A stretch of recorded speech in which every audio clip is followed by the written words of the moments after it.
La deja en vergüenza.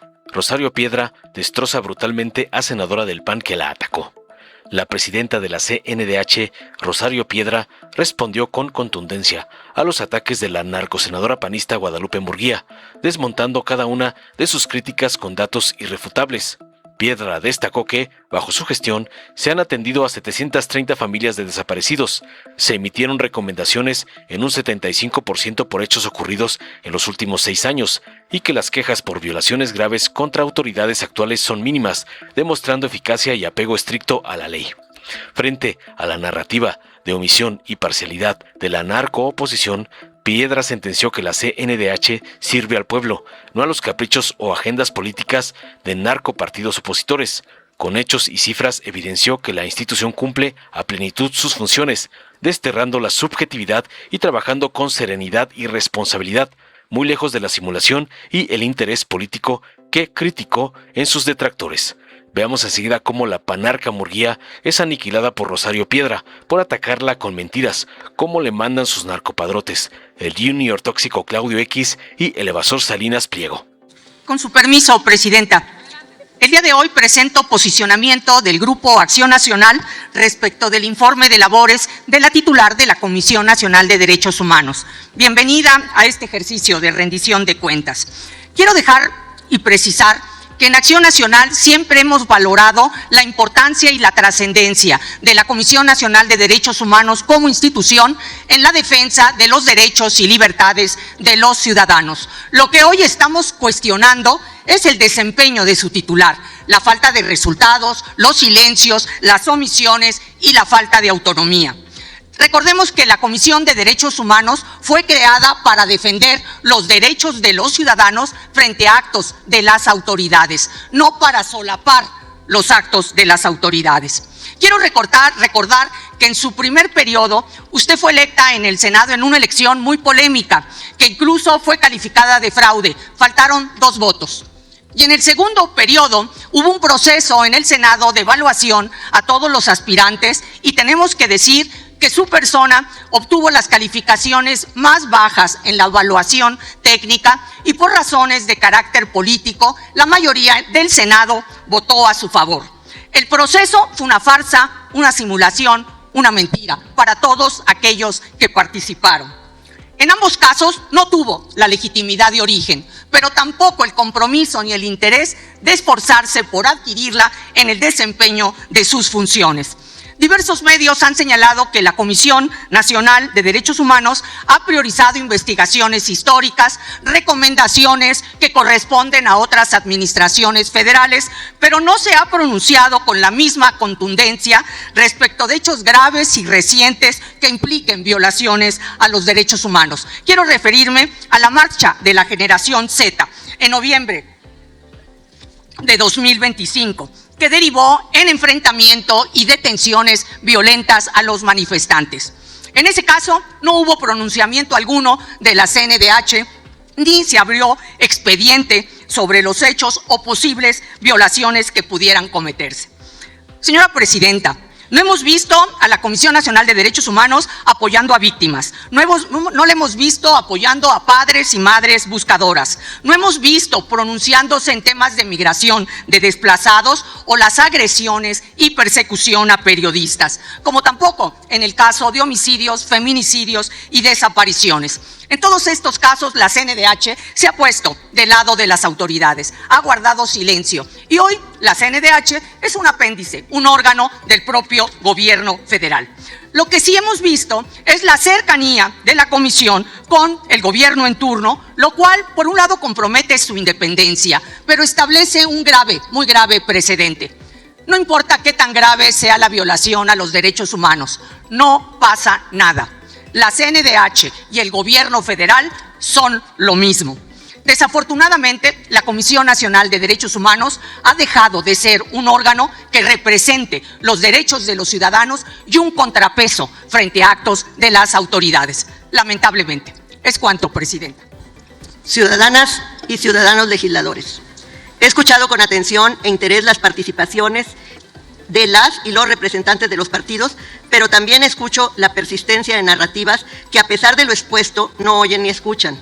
Pero no digo que no oyen ni escuchan este informe, que no lo hacen, sino algo peor, no oyen ni escuchan al pueblo. Quisiera tener tiempo para responder a todo lo que se dijo, y tomo nota de todo, pero me referiré a algo de lo que se ha expuesto aquí que merece una reflexión sobre la utilidad de estos ejercicios. ¿Qué hemos hecho en materia de desaparición? Algo muy simple, hemos hecho nuestras funciones como consta en el informe que hoy he entregado. Solo en el año de que se da cuenta se atendieron a 730 familiares de personas desaparecidas y se desplegaron 545 actividades de acompañamiento y atención.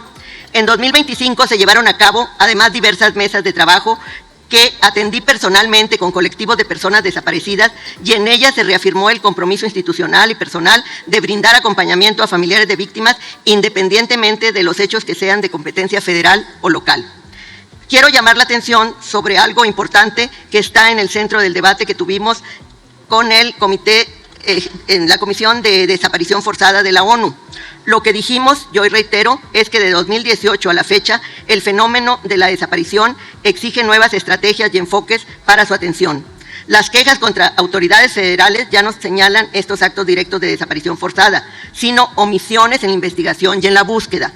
Basta mencionar que en 2025 no se recibieron quejas que acreditaran participación directa de autoridades federales en desaparición forzada. Los pocos casos donde hubo indicios de intervención de autoridades ocurrieron sobre todo en el ámbito municipal. Esto dijimos y hoy lo reafirmo. Otra cosa, señoras y señores legisladores, en esta comisión no se prioriza sobre la eficacia. Se miente cuando se dice que no sirven nuestras recomendaciones. Respetuosamente les pido, pregúntenle a los quejosos. No hay solo una víctima que hayamos dejado de atender y ninguna que hayamos afectado con nuestras acciones. Pero le recuerdo a esta soberanía que constitucionalmente no tenemos más obligación que la de emitir recomendaciones. No nos toca cumplirlas, eso le corresponde a las autoridades, porque no son vinculantes y porque así lo concibieron Carpizo y Salinas de Gortari.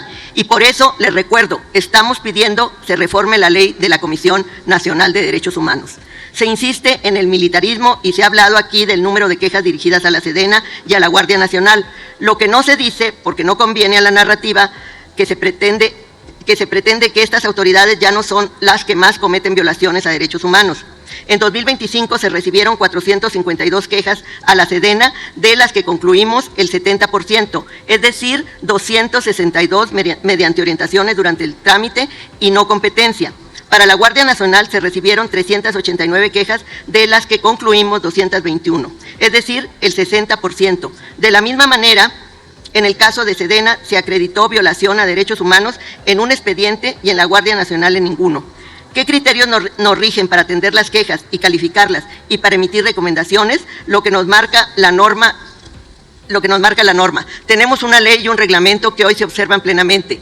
En esta comisión, bajo mi gestión, se ha desterrado la subjetividad y la parcialidad interesada. Insisto, pregúntenle a las víctimas, pero además decirles que antes sí había mala calificación y se guardaban las quejas. Eso no pasa hoy. He escuchado aquí algunas demandas de supuesta desatención que con toda energía rechazo, y las rechazo por una sola razón. No son funciones de la CNDH, por lo que respetuosamente las y los invito a que revisen las leyes que rigen el sistema no jurisdiccional y para qué se creó. ¿Las queremos cambiar? Sí, y no solo de nombre, sino entre otras razones, para que tenga funciones preventivas, más herramientas y más instrumentos y alcances de defensa. Pero si de algo puedo parcialmente, es de que hoy estamos ejerciendo a plenitud y a fondo todas nuestras funciones, imponiéndonos además el principio pro persona y el de progresividad, y que sentados como están en el artículo 1 constitucional nos dan un amplio margen de acción. Esos son nuestros criterios. Concluyo diciendo sobre la crítica que se ha hecho aquí a mi gestión de que solo hacemos recomendaciones para administraciones pasadas. Datos duros de las 1.426 recomendaciones emitidas durante mi gestión, el 74.9% corresponden a hechos que ocurrieron en los últimos 6 años, en el gobierno anterior y en el actual. Entonces, ¿de qué hablamos?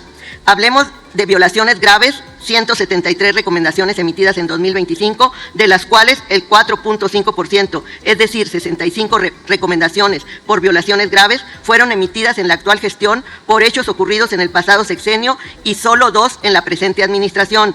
Antes de mi gestión se habían emitido 35 recomendaciones y llamo la atención sobre esto porque entonces ¿acaso no había violaciones graves? Vergüenza debería dar hablar de esto a quien lo hace, porque si hemos tenido que atender algunas quejas sobre esos hechos es porque no se les atendió en su momento. Todo lo que he dicho y lo que se puede leer en el informe demuestra la imparcialidad con la que trabajamos durante mi gestión, así como la fluidez de comunicación con las autoridades, que no es complicidad porque nos ha permitido cumplirle mejor al pueblo. Y no, diputadas y diputados, los mexicanos no tienen que ir al extranjero a defender sus derechos. Lamento mucho que eso se diga en este recinto. El pueblo de México tiene, como nunca antes tuvo, un instrumento para su defensa. La CNDH atiende con serenidad y responsabilidad a las y los mexicanos, y lo seguiremos haciendo, pero también quiero decirlo claramente, lo que no van a ver nunca es a la CNDH sirviendo en mi gestión a los caprichos o a las agendas interesadas de algunos actores o partidos políticos. Nos debemos al pueblo, a su juicio nos atenemos, y una última cosa, lean mi informe. Muchas gracias. Dale en me gusta, suscríbete, activa la campanita y compártelo para que más gente lo vea.